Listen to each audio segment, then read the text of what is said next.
तो अपन अभी इसमें 1 घंटे की रिकॉर्डिंग करते हैं। इसमें अपन जनरल फार्मेक की बात करते हैं। ये मेन वीडियोज़ है फार्मेक के, सेरेबेलम के। इसमें जनरल फार्मेक अपने को 3.5 घंटे में निपटाना है, कुछ भी करके, मैक्स 3 घंटे में। तो बात करते हैं अपन पहला चैप्टर इंट्रोडक्शन है, रूट्स ऑफ ड्रग एडमिनिस्ट्रेशन। तो मेन पॉइंट्स जो अंडरस्टैंडेबल है वो नहीं डिस्कस करूँगा, जो समझाने की जो कॉन्सेप्ट्स हैं वही मैं इसमें डिस्कस करूँगा। ठीक है, एकदम बेसिक चीज़ नहीं बोलूँगा कि फार्माकोकाइनेटिक्स क्या है, फार्माकोडायनामिक्स क्या है, जो लग रहा है कि ऑडियो क्लिप सुनने की ज़रूरत है तो वही बोलूँगा मैं। तो बात करते हैं अब रिस्क बेनिफिट रेशियो। ठीक है, अगर कोई ड्रग फेवरेबल है तो यूज़ होगा। Like streptokinase is used in MI but not for PVD. ठीक है, पेरिफेरल वैस्कुलर डिजीजेस। ठीक है, orphan drug is for rare disease और for drugs which are relatively common in the third world but that countries are with less paying capacity. ठीक है, फिर बात करते हैं अपन रूट्स ऑफ ड्रग एडमिनिस्ट्रेशन की। फिर रूट्स ऑफ ड्रग एडमिनिस्ट्रेशन तो या तो लोकल है या सिस्टमिक है। ठीक है, लोकल के अंदर टॉपिकल हो गया, हेयर का एग्जांपल मिनॉक्सिडिल और इंट्राऑक्यूलर। ठीक है, सिप्लॉक्स डी ड्रॉप्स। और फिर बात करते हैं अपन सिस्टमिक की। ये तो लोकल हो गया। सिस्टमिक मतलब कि ब्लड में जाएगा तो एंटरल या parenteral. Enteral means through intestine, parenteral means not through intestine. And enteral में ओरल और रेक्टल है। एंट्रल में ओरल और रेक्टल है। रेक्टल ऑल्सो है FPM, लाइक रेक्टल रूट में भी फर्स्ट पास मेटाबॉलिज्म होगा। ओरल में maximum hepatic first pass metabolism होगा। फिर बात करते हैं पारेंटल। पारेंटल में 2 है, injectable and non injectable. Parenteral means not through the intestine. तो पारेंटल में इंजेक्टेबल, नॉन इंजेक्टेबल। इंजेक्टेबल में IV सबक्यूटेनस, IV इंट्राडर्मल हो गया। नॉन इंजेक्टेबल में like sublingual, transdermal, nasal, inhalational. ठीक है, तो ट्रांसडर्मल पैच भी पारेंटल रूट है। ठीक है, और नॉन इंजेक्टेबल है ट्रांसडर्मल। एंड सबलिंगुअल आ गया नेज़ल। नेज़ल के अंदर 3 ड्रग याद रखनी है, कैल्सिटोनिन, डेस्मोप्रेसिन और एस्कीटामिन। एस्कीटामिन इज़ फॉर सुसाइडल पेशेंट्स।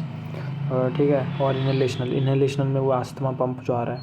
तो याद रखना है कि नॉन इंजेक्टेबल में, ठीक है, sublingual, transdermal, nasal, inhalational routes. ठीक है, एस्टिन याद रखना है नॉन इंजेक्टेबल में, एस्टिन। ठीक है, एस्टिन is equal to non injectable but parenteral. ठीक है, एस्टिन। फिर बात करते हैं अपन रूट्स की। तो रूट्स में IV रूट है, used in emergency. 25 degree angle of needle है, याद रखना angle of needle with the horizontal. फिर सबक्यूटेनियस का 45, इंट्राडर्मल का 0-15, रेजिंग ऑफ अ ब्लेब। ठीक है, ब्लेब फॉर्मेशन होगा इंट्राडर्मल में। IM का 90। सबक्यूटेनस में self administration possible, like diabetes में। इंट्राडर्मल में for like BCG and allergy testing. फिर intravenous routes can be of 2 types, bolus and infusion. ठीक है, IV रूट है तो बोलस एक साथ दे दिया या इन्फ्यूजन और ड्रिप दे रहे हैं। ठीक है, फिर because the drug is directly entering the systemic circulation, any volume of fluid can be given by IV route. ठीक है, फिर टाइट्रेशन में क्या याद रखना है, तो टाइट्रेशन में ड्रिप कम ज़्यादा कर सकते हैं। और डिसएडवांटेज क्या है, तो डिसएडवांटेज में स्टीराइल प्रिकॉशंस रखना है, एक्सपर्ट का ज़रूरत होता है और कॉस्टली है। ये IV का डिसएडवांटेज है। IM का है कि maximum 5 to 10 ml can be given. ठीक है, titration is possible by IV route. Titration मतलब कि कम ज़्यादा कर सकते हैं अपन। ठीक है, ड्रग का बाय लाइक ड्रिप को ऊपर नोजल से ऊपर नीचे कर सकते हैं। तो ये हो गया पहला चैप्टर। अब दूसरे चैप्टर की बात करते हैं। Second is pharmacokinetics, absorption. Pharmacokinetics means ADME study, absorption, distribution, metabolism and excretion. तो एब्जॉर्प्शन की बात करते हैं अपन। It is the movement of the drug from site to the administration of क्या है एब्जॉर्प्शन। तो एब्जॉर्प्शन में सबसे इंपॉर्टेंट जो सेंटेंस है वो एक ही याद रखना है कि when the medium is same the drug will cross. When the medium is same the drug will cross. ठीक है, अब इसको समझते हैं अच्छे से कि इसका मतलब क्या है। When the medium is same the drug will cross. तो एब्जॉर्प्शन क्या है, तो movement of drug from site of administration to the blood. ठीक है, lipid solubility is the most important factor in absorption. ठीक है, जैसे कि एग्जांपल लेते हैं H2O है। ठीक है, तो H+ और OH- में टूटेगा। ये कब टूटेगा, जब ये आयनाइज्ड पोलर फॉर्म में है। ठीक है, तो जो H2O है वो that means non ionized in non polar form. ठीक है, H2O नॉन आयनाइज्ड है, नॉन पोलर फॉर्म है, as simple as that. Polar है मतलब कि आयन्स में बिखर गया है, तो जो H+ या OH- है वो पोलर फॉर्म है। ठीक है, अब जो ड्रग का नॉन पोलर फॉर्म होना ज़रूरी है, बिकॉज अपन ने पढ़ा है कि lipid solubility is the most important factor for drug absorption. ठीक है, जिसके कोई ड्रग है HX। ठीक है, HX तो जब वो वाटर सॉल्युबल फॉर्म में जाएगा, ठीक है ना, मतलब कि वो आयन्स में टूट गया है, लाइक H+ और X- में बिखर गया वो, तो ये वाटर सॉल्युबल फॉर्म में होगा। ये एक्सक्रीशन के लिए इंपॉर्टेंट है, ठीक है, लेकिन एब्जॉर्प्शन के लिए नहीं, क्योंकि लिपिड सॉल्युबल होना ज़रूरी है। कोई आयनाइज्ड फॉर्म है, ठीक है, आयनाइज्ड या polar form is equal to water soluble, ठीक है, देयरफॉर एकदम ही लेस डिस्ट्रीब्यूशन हो जाएगा, लेस एब्जॉर्प्शन हो जाएगा, सॉरी, ठीक है, बस इतना याद रखना है अपने को, ठीक है। 2 पॉइंट याद रखने हैं, एक तो आयनाइज्ड पोलर फॉर्म है तो वाटर सॉल्युबल हो गया, और lipid solubility is the most important factor, ठीक है, फॉर एब्जॉर्प्शन, ठीक है। अब जैसे कि H+X- है, तो वो जो वाटर है उसके आयन के साथ बाइंड हो जाएगा, तो वाटर सॉल्युबल हो गया, तो एकदम कम एब्जॉर्प्शन हो गया। तो बस ये था कि when the medium is same then the drug will cross, like suppose acidic drug है तो एसिडिक मीडियम में ही क्रॉस करेगा ना, क्योंकि तब लिपिड सॉल्युबल होगा, वो आयनाइज में होगा ही नहीं, ठीक है। तो ये याद रखना है, like non ionized form is equal to lipid soluble, therefore drug will cross, ठीक है। बाकी अगर like acidic drug in a basic medium और basic drug in acidic medium, तो आयनाइज हो जाएगा, आयनाइज मतलब कि वाटर सॉल्युबल, तो क्रॉस नहीं करेगा, एक्सक्रीशन हो जाएगा। फिर बात करते हैं how much a drug will cross in different media, like pH 1 2 3 4 है अगर, लाइक ऐसा तो है नहीं कि पूरा 100% क्रॉस करेगा, सब कुछ लाइक pH 6 5 4 पे अलग अलग डिफरेंट ऑफ मीडियम में डिफरेंट ड्रग क्रॉस करेगा। तो बात करते हैं like pKa is equal to 6, if pKa is equal to 6 मतलब कि ये pKa वो है जिस पे ड्रग 50% पोलर फॉर्म में है, 50% नॉन पोलर में है, ठीक है, दैट इज़ 50% आयनाइज फॉर्म में है, 50% नॉन आयनाइज फॉर्म में है, ठीक है। Polar is equal to ionized and non polar is equal to non ionized, ठीक है। नॉन पोलर है is equal to lipid soluble is equal to non ionized. तो अपन पीके की बात कर रहे थे, तो सपोज pKa 6 है, ठीक है, मतलब ये ऐसा ड्रग है, कोई एसिडिक ड्रग है, तो उसका pKa 6 है, मतलब कि ऐसा pH जिस पे वो ड्रग 50% नॉन पोलर 50% नॉ पोलर है, ठीक है, मतलब 50% लिपिड सॉल्युबल है, 50% वाटर सॉल्युबल है, ठीक है। अब जैसे जैसे अपन pH और कम करते जाएंगे, क्योंकि वो एसिडिक ड्रग है, तो उसका कंसनट्रेशन मतलब कि मेम्ब्रेन क्रॉस करने की कैपेबिलिटी और बढ़ती जाएगी। इसका मतलब ये है कि वो लिपिड सॉल्युबिलिटी और बढ़ता जाएगा, लाइक पीके। और हाँ, ऐसा कुछ ज़रूरी नहीं है कि अगर एसिडिक ड्रग है तो उसका pKa 7 से कम होगा, या बेसिक ड्रग है तो उसका pKa 7 से ज़्यादा होगा, उल्टा भी हो सकता है कि एसिडिक ड्रग का pKa 7 से ज़्यादा भी हो सकता है और बेसिक ड्रग का pKa 7 से कम भी हो सकता है। अब pKa की बात करते हैं, तो अब pKa 6 से 5 4 3 लेके गए, तो अपन देख रहे हैं कि लिपिड सॉल्युबिलिटी में 50 टू 90 90 टू 99 99.9%, और वो वाटर सॉल्युबिलिटी कम होती जा रही है, ठीक है। और वो अगर बेसिक ड्रग है उसका pH अपन 6 टू 7 टू 8 टू 9 लेके गए, तो दिख रहा है कि लिपिड सॉल्युबिलिटी कम होती जा रही है, सॉरी, ये एसिडिक ड्रग है तो लिपिड सॉल्युबिलिटी कम हो रही है, ठीक है। एसिडिक ड्रग है तो pH बढ़ गया है, तो ऑफकोर्स लिपिड सॉल्युबिलिटी कम होगी, वाटर सॉल्युबिलिटी मतलब कि पोलर फॉर्म ज़्यादा होगा, ठीक है। अब ये दिया है हेंडरसन हेसलबैक इक्वेशन, ठीक है।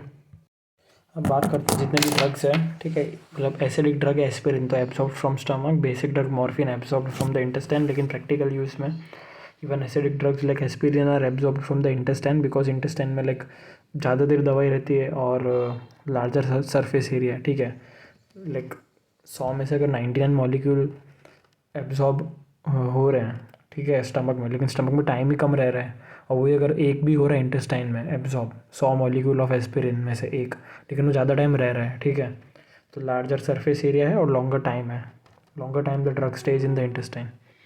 फिर आता है बायो अवेलेबिलिटी, ठीक है, तो इसमें ऐसा होता है कि कोई ड्रग है तो वो लीवर में जाता है, वहाँ से जितना मेटाबॉलिज्म हो गया फिर वहाँ से वो पोर्टल वेन और वहाँ के थ्रू ब्लड वेसल्स में जाता है, ठीक है। तो बायो अवेलेबिलिटी या तो परसेंटेज में डिस्क्राइब होगा लाइक 70-80%, या 80% या फ्रैक्शनल, लाइक 80 का जगह 0.8। फिर याद रखना कि bio availability determines the dose, like अगर बहुत ज़्यादा बायो अवेलेबिलिटी है तो अपने को कम डोज देना चाहिए ड्रग का, और बहुत कम बायो अवेलेबिलिटी है मतलब कि बहुत ज़्यादा हेपेटिक फर्स्ट पास मेटाबॉलिज्म है तो ज़्यादा ड्रग चाहिए, ठीक है। लो BA means high dose, high BA means low dose, ठीक है। फिर आता है factors affecting the bio availability, तो वो एब्जॉर्प्शन, ज़्यादा एब्जॉर्ब हो गया तो ज़्यादा बायो अवेलेबिलिटी है, कम एब्जॉर्ब हो रहा है इसका मतलब कम बायो अवेलेबिलिटी है। हम बायो इक्विवेलेंस पढ़ते हैं, तो बायो इक्विवेलेंस मतलब कि दो ड्रग, ठीक है, two brands of the same drug, ठीक है, जैसे कि कोई इकोस्पिरिन आया और एक एस्पिरिन आया, जो भी है, मतलब two brands of the same drug are compared, ठीक है, तो इन दोनों की बायो अवेलेबिलिटी 20% से ज़्यादा डिफरेंट नहीं होनी चाहिए। लाइक मैं अगर कीटोकोनाजोल ले रहा हूँ 2 ब्रांड का, तो लाइक 100 mg लिया है, तो बायो अवेलेबिलिटी जो भी है दोनों की 20% के बीच में रहनी चाहिए।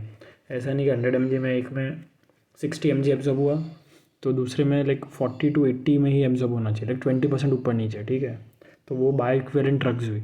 तो most of the drugs are bio equivalent, मतलब जितने ब्रांड्स बना रहे हैं सेम कंटेंट, तो बायो इक्विवेलेंस है उसमें, एक्सेप्ट फेनिटोइन। तो फेनिटोइन बायो इक्विवेलेंट नहीं है।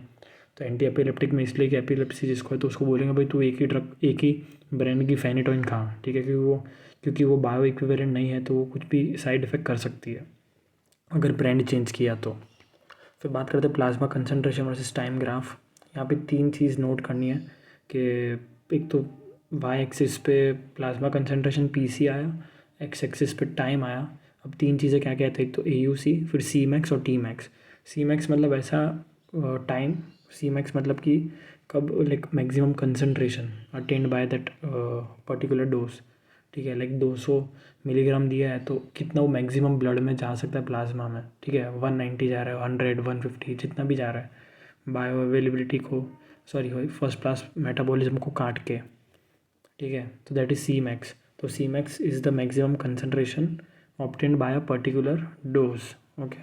अब C max should be between the maximum tolerable dose and minimum effective concentration, ठीक है, मतलब कि it should lie between the MTD जो अपर लाइन है, ठीक है, sorry MTC maximum tolerable concentration, MTC and minimum effective concentration. तो वो ये कि ना MAC के नीचे अगर दिया तो इफेक्ट नहीं करेगी, और अगर MTC के ऊपर दिया जो मैक्सिमम टॉलरेबल लिमिट थी तो टॉक्सिसिटी करेगी। तो ये हो गया C max should lie between the MTC and MEC। एक और चीज़ याद रखनी, बायो अवेलेबिलिटी का फॉर्मूला है area under the curve by oral या whatever route upon AUC IV। मतलब ये याद रखना है कि हमेशा हमेशा AUC IV ऊपर ही जाने वाला है, सॉरी हमेशा AUC IV डिनोमिनेटर में ही जाने वाला है। फिर नाइट्रोग्लिसरीन जो है सबलिंगुअल देते हैं, ठीक है, और हाई फर्स्ट पास मेटाबॉलिज्म इसलिए सबलिंगुअल देते हैं। एंजाइन अटैक में जीभ के नीचे रख दिया, वही एडवांटेज ऑफ सबलिंगुअल ये रूट है कि भाई फास्ट एक्टिंग है, इमरजेंसी में यूज़ कर सकते हैं, और कोई फर्स्ट पास मेटाबॉलिज्म नहीं है, ठीक है, इसलिए जीभ के नीचे रख रहे हैं, डायरेक्ट लिंगुअल ना हो, लिंगुअल वेन में जाएगा, ठीक है, सेल्फ एडमिनिस्ट्रेशन इज पॉसिबल, जीभ के नीचे रखना है, and after desirable action we can spit और इंजेस्ट द एक्स्ट्रा डोज। मतलब जैसे कि अपन को 10 mg का ज़रूरत था नाइट्रोग्लिसरीन का, ठीक है, और अपन ने 20 mg वाली टैबलेट ली है और आधे चूस ली और फिर इफेक्ट आ गया, अपने को लग रहा है पेन कम हो गया, तो तुम थूक सकते हो, ठीक है, ये हो गया। और बात करते हैं अपन ये PC वर्सेस टाइम ग्राफ की। तो इसमें अपन सी मैक्स पढ़ ले, T max time in which the plasma concentration is maximum, like जितना जल्दी अगर टाइम में पहुंच रहा है, ठीक है, तो उतना ही जल्दी मतलब एब्जॉर्ब हो रहा है ना, ठीक है, लाइक कोई ड्रग सी मैक्स, कोई ड्रग टी मैक्स 10 सेकेंड में कर रही है, कोई ड्रग टी मैक्स 20 सेकेंड में कर रही है, 10 सेकेंड में ही सबसे ज़्यादा हाई कंसनट्रेशन हो गया उसका, तो मतलब उतना जल्दी एब्जॉर्ब हो गया। तो T max tells the rate of absorption and AUC tells the extent of absorption. सीधी बात है ना, जितना ज़्यादा AUC ऊपर होगा, लाइक AUC IV 100% होता है, तो उसके करीब जितना होगा तो उतने अपने को एक्सटेंट बताएगा एब्जॉर्प्शन का, ठीक है। AUC is the total area covered by graph, question है tells the extent of absorption, ठीक है।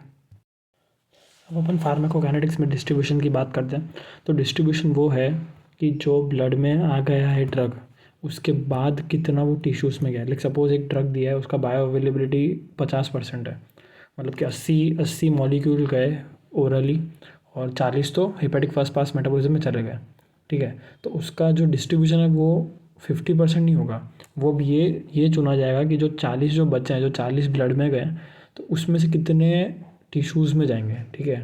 लाइक 40 में से अगर 10 गए, ठीक है, मतलब मान लो कि 100, वापस बोल रहा हूँ पूरा, 100 मॉलिक्यूल लिए, उसमें से 50 हेपेटिक फर्स्ट पास मेटाबॉलिज्म गए, 50 ब्लड में रहे, ठीक है। अब अगर 10 मॉलिक्यूल ही टिश्यूज़ में गए तो जो डिस्ट्रीब्यूशन है वो 10% नहीं रहा, डिस्ट्रीब्यूशन वो 50 में से 10 जो है वो रहा, ठीक है, मतलब 20% डिस्ट्रीब्यूशन होगा। मतलब ये याद रखना है कि distribution comes when the drug already enters the blood, ठीक है, then how much of the amount that drug goes into the tissues, ठीक है, that is called like distribution, ठीक है। तो वही है ना, एब्जॉर्ब होने के बाद की बात करते हैं। ADM study, absorption, distribution, metabolism, excretion, ठीक है। एब्जॉर्ब्ड होने की बात करते हैं डिस्ट्रीब्यूशन में। तो बात करते हैं डिस्ट्रीब्यूशन की, क्या क्या फैक्टर अफेक्ट करेंगे। तो पहले तो लिपिड सॉल्युबिलिटी, जितना लिपिड सॉल्युबल है उतना हायर डिस्ट्रीब्यूशन है, ठीक है, जितना वाटर सॉल्युबल उतना लो डिस्ट्रीब्यूशन। फिर आता है प्लाज्मा प्रोटीन बाइंडिंग पे, ग्रेटर द पीपीबी, ठीक है, लो द डिस्ट्रीब्यूशन। लाइक सपोज जुड़ गया यार ब्लड में, वो बाइंड कर गया एल्बुमिन से, तो निकलेगा ही नहीं ना यार, मतलब टिश्यूज़ में जाएगा ही नहीं, ठीक है। फिर ये याद रखना है, acidic drug bind to albumin और basic bind to alpha 1 acid glycoprotein.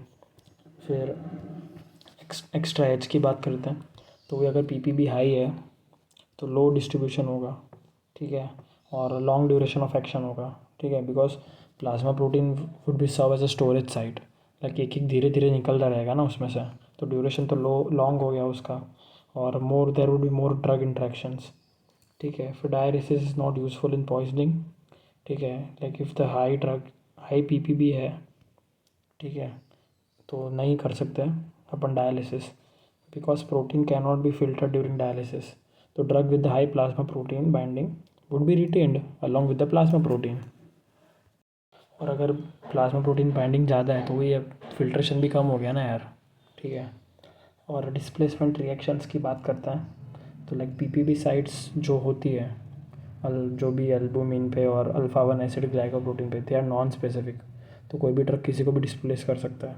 Like suppose अभी कोई और एक ड्रग ने दूसरे को कर दिया डिस्प्लेस, ठीक है, तो जो डिस्प्लेस हो गई, लेकिन ए ने बी को डिस्प्लेस किया, बी तो हवा में कहीं, बी तो ऐसे ही घूम रही है सर्कुलेशन में, ठीक है, तो बी का टॉक्सिसिटी हो गया, ठीक है। तो ये याद रखना है। For example warfarin is displaced by sulfonamide, ठीक है, तो वारफारिन तो इधर उधर घूमेगा, वारफारिन अब एंटीकोगुलेंट है तो वो ब्लीडिंग कराएगा। फिर ये बात करते हैं अपन अब प्लाज्मा प्रोटीन बाइंडिंग का 5D निमोनिक याद रखना, 5D। पहला डिस्ट्रीब्यूशन, ठीक है, तो पीपीबी हाई तो डिस्ट्रीब्यूशन लो। फिर ड्यूरेशन, तो पीपीबी हाई तो ड्यूरेशन ऑल्सो हाई।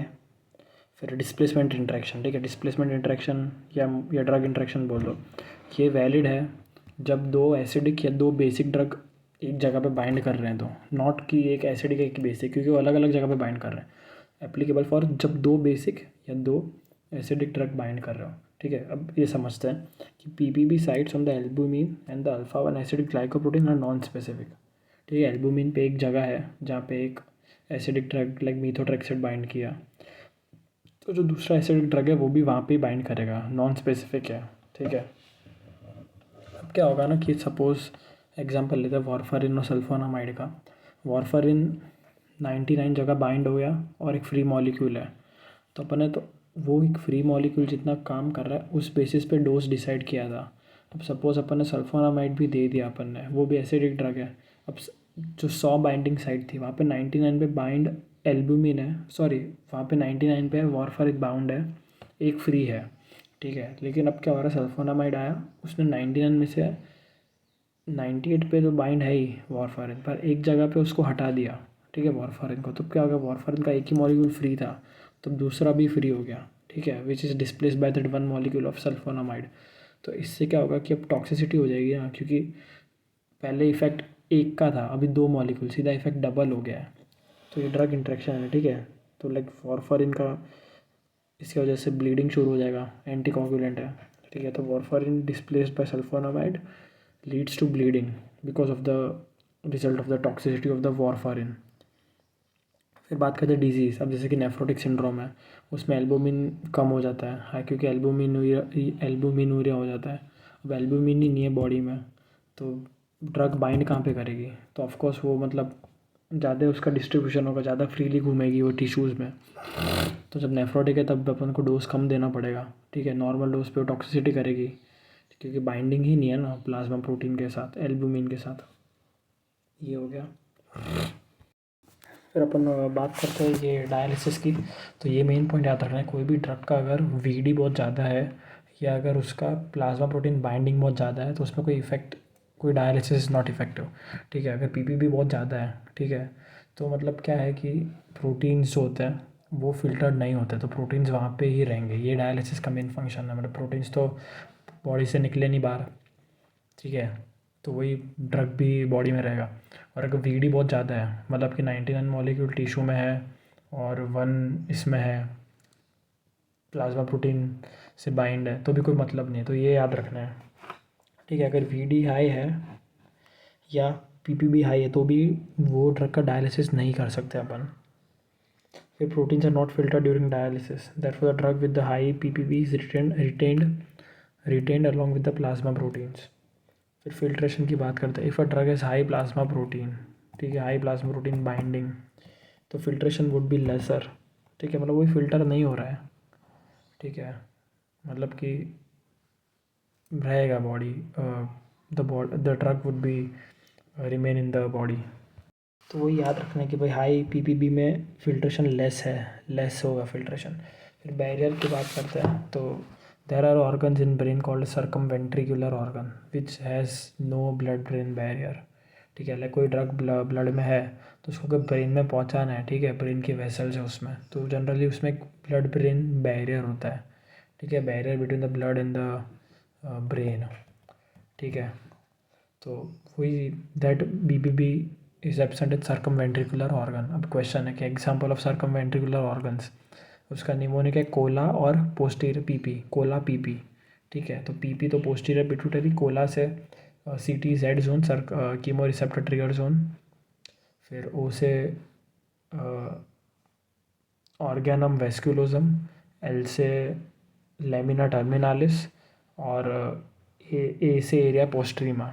ठीक है, फिर निमोनिका की डायलिसिस किस में अपन यूज़फुल नहीं है, ठीक है, तो उसका निमोनिका अवॉइड डायलिसिस, ठीक है, क्योंकि यूज़फुल नहीं है, तो अवॉइड डायलिसिस।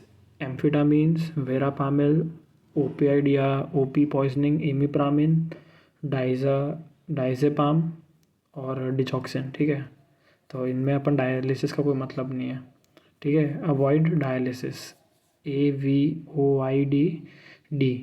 ठीक है, ये अपने को 6 ड्रग्स याद रखने हैं, amphetamine, verapamil, opioid, OP, इमिप्रामिन, diazepam, डिचॉक्सिन। और dialysis is useful in MLA poisoning. ठीक है, लाइक मिथेनॉल, लिथियम, एस्पिरिन, तो इन तीनों में डायलिसिस कर सकते हैं। मिथेनॉल, लिथियम, एस्पिरिन MLA में यूज़फुल है। फिर अपन बैरियर की बात करते हैं, तो जैसे कि जहाँ पे भी ब्लड ब्रेन बैरियर नहीं है, ठीक है, तो most of the drugs won't cross the blood brain barrier. ठीक है, तो अब जहाँ पे ब्लड ब्रेन बैरियर नहीं है वहाँ पे लाइक CTZ प्रेजेंट है। ठीक है, बहुत सारा एग्जांपल है, बट CTZ है तो वो कीमो रिसेप्टर जो ट्रिगर जोन है। ठीक है, CTZ इंड्यूसेस वॉमिटिंग, तो कोई भी ड्रग ऐसे चलते फिरते CTZ को छू के जा रही तो वॉमिटिंग करेगी। लेकिन कुछ ड्रग्स हैं जो ब्लड ब्रेन बैरियर को क्रॉस कर लेंगे। ठीक है, तो वो क्रॉस कर लिया उसको, ठीक है, वहाँ पे तो CTZ है नहीं। ठीक है, तो उनका वही एंटीमेटिक फीचर हो गया। ठीक है, for example vomiting is not caused by antiemetic and antipsychotic. ठीक है, क्योंकि एंटीसाइकोटिक को ब्रेन पे काम करना है, तो मान लो ब्लड ब्रेन बैरियर को क्रॉस करके अंदर चला गया। ठीक है, अब CTZ तो बाहर था इसलिए वो वॉमिटिंग नहीं करेगा। तो एंटीमेटिक एंड एंटीसाइकोटिक, उसमें भी हेलोपेरिडोल, तो हेलोपेरिडोल हैज़ एंटीमेटिक प्रॉपर्टी। फिर ऐसे आता है कि ब्लड प्लेसेंटल बैरियर, तो वो भी ड्रग क्रॉस, बहुत सारे almost 99.9% drugs crosses the blood placental barrier, but that doesn't mean कि एवरी ड्रग इज टेराटोजोनिक, मतलब सब क्रॉस कर रही है। पर अगर बच्चे को कोई हार्म नहीं हो रहा तो नॉर्मल है, बच्चों को हार्म हो रहा है तो टेराटोजोनिक है, तो फिर वो कॉन्ट्राइंडिकेटेड है वो ड्रग। ठीक है, but every drug is not contraindicated that crosses the blood placental barrier. एक एग्जाम्पल है थैलिडोमाइड, उसका side effect is phocomelia, that is seal limbs. Phocomelia मतलब phoco means absent, melia means long bones, तो वही long bones, femur, humerus, radius, ulna सब absent है। और इसलिए सी लिम्स, मछली का बच्चा, मछली जैसा दिखता है, CSEA लिम्स। पर थैलिडोमाइड का एक और यूज़ है, मल्टीपल माइलोमा में यूज़ होता है। ठीक है, और फोकोमिलिया इसलिए कर रहा था बिकॉज मदर में 1960s में as a drug to cure और ट्रीट द मॉर्निंग सिकनेस जो उल्टी होती है फर्स्ट ट्राइमेस्टर में। ठीक है, उसको ट्रीट करने के लिए थैलिडोमाइड देते थे, फिर पता चला कि फोकोमिलिया हो रहा है बच्चों में। ठीक है, आफ्टर ईयर्स तो बैन कर दिया था। लेकिन मल्टीपल मायलोमा के लिए यूज़ होता है। अपन एक तो ये याद रखना है अपने को यार कि हाई पीपीवी ड्रग्स है लो वॉल्यूम ऑफ डिस्ट्रीब्यूशन, ठीक है। ये तो बहुत बेसिक सा फैक्ट है यार, ठीक है, क्योंकि लो वो टिश्यू में जाएगा ना, क्योंकि बहुत बाइंडिंग है पहले से ही, बहुत बाइंडिंग है पहले से किसमें, ब्लड वेसल में, क्योंकि एल्बुमिन उसमें ही प्रेजेंट है ना, प्लाज्मा, प्लाज्मा ब्लड में होता है। बात करते हैं अपन वॉल्यूम ऑफ डिस्ट्रीब्यूशन की, ठीक है।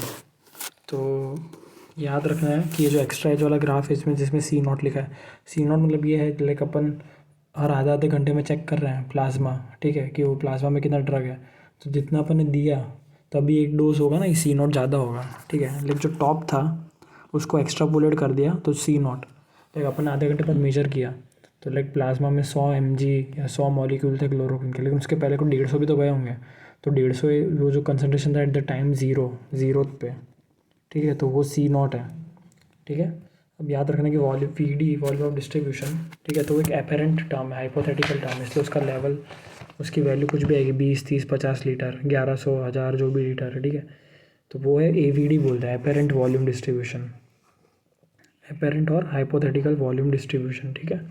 तो ये हो गया, ठीक है। मोर VD मतलब मोर डिस्ट्रीब्यूशन इन द टिश्यू, तो मतलब वॉल्यूम ऑफ डिस्ट्रीब्यूशन, VD मतलब वही बताता है एक्सटेंट ऑफ, मतलब कितना ड्रग टिश्यूज़ में है, वही हुआ ना यार, जितना ज़्यादा डिस्ट्रीब्यूट हुआ है मतलब कि उतना ही ज़्यादा ब्लड में से, प्लाज्मा में से निकल के टिश्यूज़ में गया है। तो more volume of distribution means more amount of drug in the tissues, that is VD directly proportional to amount of drug in tissues, more VD more distribution in tissue, ठीक है। फिर आता है क्लोरोक्विन। अब क्लोरोक्विन का drug है, chloroquine का maximum VD है that is 1300 litre and it is mostly distributed in liver but preferred site is action is RBC, मतलब कि प्लाज्मोडियम है उसकी RBC में पार्टी चल रही है, मतलब वो RBC में अफेक्ट करेगा प्लाज्मोडियम जो है, ठीक है। तो RBC में अफेक्ट कर रहा है। अब अपन मान लो 100 mg दे रहे हैं अपन, तो उसका तो मोस्टली जो VD है उसका वो लीवर में है, मतलब कि वो सब कुछ लीवर में जा रहा है, लाइक 100 मॉलिक्यूल तो 100 के 100 लीवर में चले गए, ठीक है। और जो ब्लड वेसल है, ठीक है, प्लाज्मा जो ब्लड RBC जो है, RBC में पार्टी चल रही है उसकी, ये अपना प्लाज्मोडियम की, तो अपना तो प्रेफर्ड एक्शन तो RBC होना चाहिए ना, जो भी क्लोरोक्विन है वो RBC में जाना चाहिए। अपन ने 100 मॉलिक्यूल दिए, 100 के 100 लीवर में चले गए, ठीक है। लेकिन अब ऐसा अपन बढ़ाते गए डोज बढ़ाते गए, अपन 1000 दिए, अब 1000 में से 1000 मॉलिक्यूल दिए अपन ने, तो जो 900 थे 900 मॉलिक्यूल लीवर में गए, फिर सैचुरेशन आ गया, तो 901 मॉलिक्यूल नहीं ले सकता है लीवर, अब लीवर नहीं ले सकता है, तो अब वो प्लाज्मा में रहेगा, ठीक है, प्लाज्मा मतलब ब्लड में रहेगा, तो RBC में जाएगा वो। तो अब वो जो 100 मॉलिक्यूल थे, 1000 मॉलिक्यूल दिए अपन ने, 900 लीवर में चले गए, 100 उसमें चले गए ब्लड में, ठीक है। तो वहाँ तो अफेक्ट कर रहा है, वहाँ तो इफेक्ट करेगा, ठीक है, वहाँ प्लाज्मोडियम को मारेगा। तो ये जो 1000 वाला जो डोज दिया है अपन ने, ठीक है, ये लोडिंग डोज बोलते हैं, ठीक है, लोडिंग डोज बोलते हैं इसको। लोडिंग डोज मतलब ये कि टिश्यू को एक्टिवेट करने के लिए, ठीक है, कि अब टिश्यूज़ में इतना चला गया है, टिश्यूज़ में भर गया है वो, ठीक है, लेकिन अब वो उसमें रहेगा, अब जो बाकी है वो तो प्लाज्मा में रहेगा, ठीक है। तो इसे याद रखना है, तो loading dose is the initial high dose given to start the action. तो ये 2-3 फार्मूले याद रखने हैं, मेन दो, मतलब 3 फार्मूले याद रखने हैं, एक तो VD का, लोडिंग डोज का और मेंटेनेंस डोज का। तो VD का है amount of drug upon plasma concentration, ठीक है, मतलब याद रखना है VD LD MD, ठीक है, तीनों में PC तो आएगा ही, प्लाज्मा कंसेंट्रेशन तो आने ही वाला है, ठीक है। अगर लोडिंग डोज है, मेंटेनेंस डोज है, VD, तीनों में प्लाज्मा कंसेंट्रेशन PC तो आएगा ही आएगा। तो वो ये कि अब तीनों में VD LD MD, तो VD is volume of distribution is equal to the amount of drug given, ठीक है, upon the target plasma concentration, and then loading dose is LD is equal to PC, ठीक है, PC into VD, ठीक है, याद रखना है LD is equal to VD into target plasma concentration, ठीक है। तो वही LD is equal to VD into target plasma concentration maintenance dose, तो it is the repeated dose given to maintain the steady state concentration और the plasma concentration, ठीक है। तो MD is equal to clearance into the target plasma concentration, ठीक है।